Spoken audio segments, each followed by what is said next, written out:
sejahtera untuk kita semua. Shalom. Terima kasih atas kesempatan yang diberikan. Saya ingin berterima kasih dulu kepada Bapak Ibu Guru yang menyempatkan hadir untuk diseminasi budaya positif. Tugas dari calon guru penggerak angkatan 10 mengenai aksi nyata modul 1.4 dengan materi budaya positif. Ada beberapa materi yang nanti akan saya bawakan, yaitu materi pertama mengenai disiplin positif, yang kedua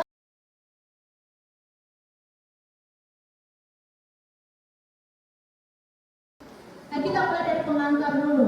Bapak Ibu, kita otomatis menginginkan budaya-budaya positif berada di lingkungan sekolah kita. Jadi disiplin positif itu terbagi dari dua motivasinya. Ada motivasi dari luar dan ada motivasi di dalam. Namun yang diharapkan dari disiplin positif, tujuan utamanya yaitu motivasi yang terdapat dari dalam. Pada saat mereka mengerjakan tugas, kalau memang motivasi ada dalam diri mereka, bahwa itu untuk belajar, mereka akan melaksanakan itu. Tapi kalau motivasinya dari luar, mungkin misalnya ibu memberikan penghargaan atau hukuman, itu bukan motivasi dari dalam, tapi motivasi dari luar. Jadi motivasi itu terdapat 3 level, Bapak Ibu. Yang pertama, menghindari rasa sakit atau hukuman. Banyak anak-anak kita yang melaksanakan sesuatu karena takut dihukum. Yang kedua, mendapatkan penghargaan dan penghormatan dari orang lain. Ada banyak siswa, bahkan kita melakukan sesuatu karena ingin mendapatkan penghargaan, bukan dari dalam diri.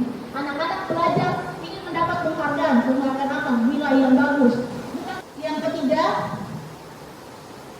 level yang terakhir, level yang harusnya dimiliki oleh kita semua, seorang guru maupun seorang anak, yaitu menjadi orang yang mereka inginkan dan menghargai diri sendiri dengan nilai-nilai yang mereka percaya.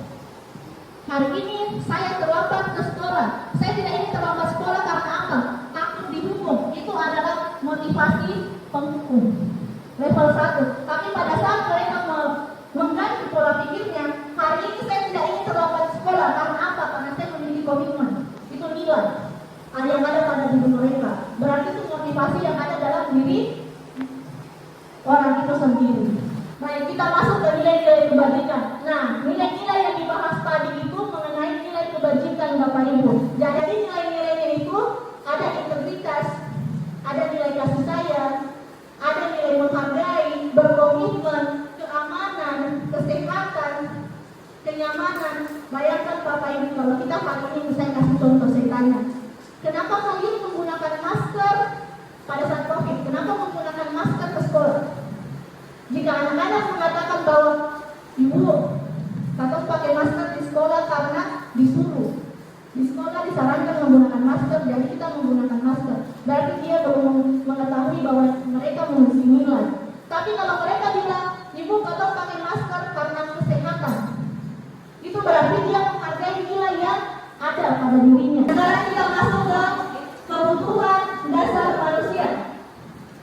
Kebutuhan dasar manusia yang pertama itu kebutuhan bertahan hidup. Kebutuhan yang kedua, manusia membutuhkan rasa cinta dan kasih sayang. Terakhir yaitu kebutuhan kesenangan. Di sini untuk mencari kesenangan, bermain dan tertawa. Jadi kalau misalnya ada siswa Bapak Ibu yang banyak bercanda, berarti dia memiliki kebutuhan itu, dia membutuhkan kebutuhan itu. Kita harus menyadari itu, bahwa mereka bercanda, mereka bermain tidak langsung dimarahi. Lihat apa yang mereka dapatkan di rumah, apakah kebutuhan kesenangannya terlaksana atau tidak. Sampai di sekolah mereka menjalankan itu untuk mendapatkan kebutuhannya itu. Karena kita masuk ke 5 posisi kontrol. Jadi di sini ada 5 posisi kontrol Bapak Ibu. Yang pertama penghukum. Kita pasti semua pernah melaksanakan ini. Tugasnya manajer apa Bapak Ibu? Pada saat anak-anak melakukan kesalahan, bukan kita yang memberikan hukuman langsung, tapi kita mencari solusi apa yang baik untuk anak-anak. Usahakan solusinya bukan dari ibu sendiri, tapi dari anak itu sendiri. Kita masuk ke segitiga restitusi. Dalam segitiga restitusi, kalau Bapak Ibu sudah pada 5 posisi kontrol, yang salah satunya yang paling penting adalah manajer. Kalau Bapak Ibu sudah di bagian manajer, otomatis segitiga restitusi ini bisa terlaksana dengan baik di sekolah maupun di kelas. Yang pertama, menstabilkan identitas. Di sini maksudnya kita menstabilkan identitas mereka Bapak Ibu.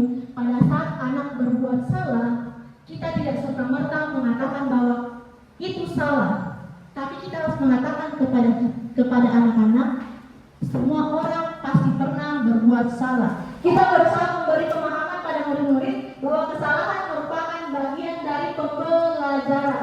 Lalu menanyakan keyakinan. Pentingnya keyakinan di dalam kelas. Dalam kelas itu sebaiknya kita melaksanakan sebuah keyakinan Bapak Ibu.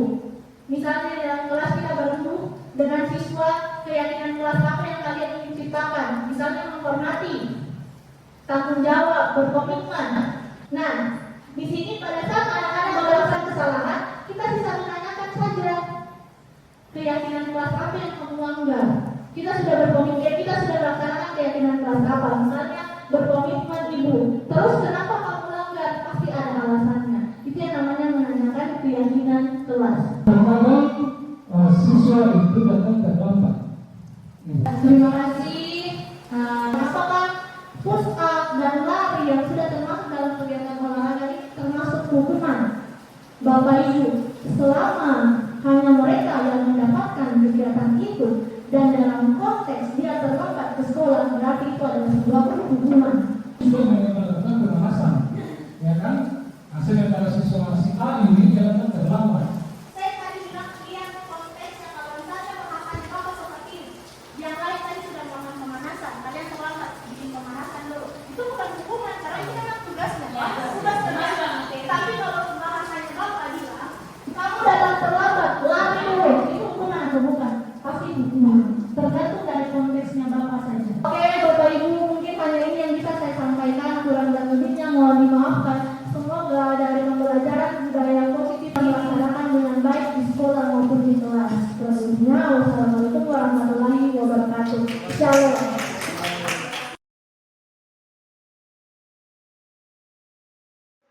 Oke, selamat siang anak-anak. Siang, Ibu. Nah, hari ini kita akan membuat keyakinan kelas. Jadi, keyakinan kelas itu hampir sama dengan apa? Kira-kira? Hampir sama dengan apa? Betul. Keyakinan kelas hampir sama dengan peraturan dan kesepakatan kelas. Biasanya kan kalian membuat kesepakatan kelas sebelum guru masuk ke? Pasti ada kesepakatan kelas terlebih dahulu. Hampir sama dengan keyakinan kelas. Kita akan membuat itu. Tapi yang membedakan kesepakatan kelas dan keyakinan kelas, kesepakatan kelas itu ada kata-kata negatifnya bisa menggunakan. Misalnya tidak boleh membuang sampah. Tapi dalam keyakinan kelas kita harus menggunakan kata-kata yang positif. Kita harus menggunakan kata-kata positif. Jadi kata dilarang, tidak boleh, jangan, tidak bisa digunakan.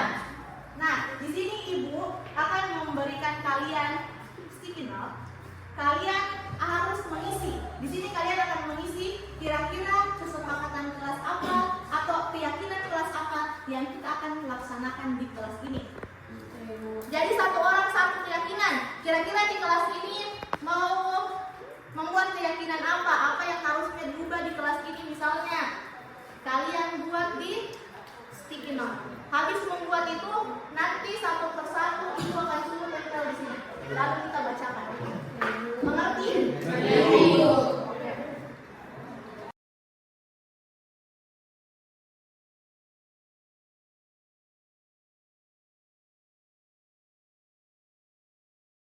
Silakan kalian buat apa yang harusnya kita yakini. Tapi Ibu harus ingatkan selebihnya, untuk membuat keyakinan kelas harus ada nilai-nilai yang terkandung di dalamnya. Kalian sudah paham kan nilai-nilai apa yang harus terkandung di dalam keyakinan kelas? Ada apa? Yang Ibu pernah jelaskan sama kalian? Harus ada kedisiplinan, apa lagi? Komitmen, tanggung jawab, harus ada kebersihan. Nah, kita lihat nanti dari apa yang kalian buat tergantung dalam nilai-nilai apa. Silakan kerjakan.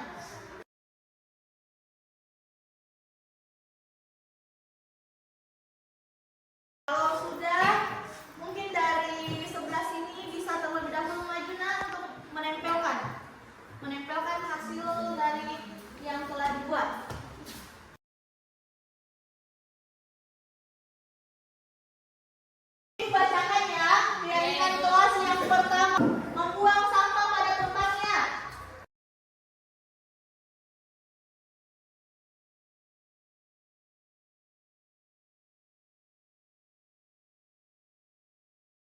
itu. Kita sudah mendapatkan 6 tadi, melaksanakan kedisiplinan, kejujuran, tadi yang nyontek, terus melaksanakan kebersihan, buang sampah pada tempatnya, melaksanakan tanggung jawab. Memang tidak ada yang ingin ditanyakan.